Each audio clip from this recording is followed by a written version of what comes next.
Hi all. ஜிஆர்டிலையும் பார்த்தீங்கன்னா digi gold அப்படிங்கிற கோல்ட் ஸ்கீம் வந்துருச்சு. ஸோ இதுக்கு முன்னாடி தங்கமயில் போத்தீஸ்லலாம் இருந்த மாதிரி இப்போ ஜிஆர்டிலையும் நீங்கள் டிஜிட்டலாக கோல்டை சேவ் பண்ண முடியும்.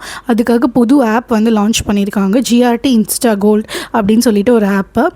ஸோ இதுதான் அந்த ஆப்பு. ஆல்ரெடி நம்ம ஜிஆர்டி ஆப் யூஸ் பண்ணியிருப்போம். ஸோ இது பழைய ஆப் பார்த்தீங்கன்னா நீங்கள் நார்மலாக கோல்டு வாங்குறதுக்கு ஸ்கீம் கட்டுறதுக்கு அதுக்கெலாம் யூஸ் பண்ணியிருப்பீங்க.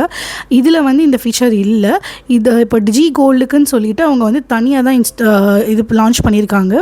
இந்த ஆப்பில் நீங்கள் வச்சுருந்தீங்கன்னா இது வச்சுக்கோங்க. பட் இந்த டிஜி கோல்டு நீங்கள் இது பண்ணணுன்னா நீங்கள் ப்ளே ஸ்டோர் இல்லைனா ஆப் ஸ்டோரில் போய்ட்டு இந்த மாதிரி ஜிஆர்டி இன்ஸ்டா கோல்டு அப்படிங்கிற ஆப்பை சர்ச் பண்ணணும். ஸோ அதை நீங்கள் அதை நீங்கள் இன்ஸ்டால் பண்ணிக்கணும். ஸோ இப்படி தான் இருக்குது ஆப்பு. ஸோ இதோட டீட்டெயில்ஸ் எல்லாமே நான் லாங் வீடியோவில் கண்டிப்பாக போஸ்ட் பண்ணுறேன். ஸோ இதை பற்றி இன்னும் டீட்டெயில்ஸ் தெரிஞ்சுக்கணும் அப்படின்னா லாங் வீடியோவை கண்டிப்பாக பாருங்கள். அண்ட் என் சேனலை மறக்காமல் சப்ஸ்கிரைப் பண்ணிக்கோங்க. தேங்க்யூ.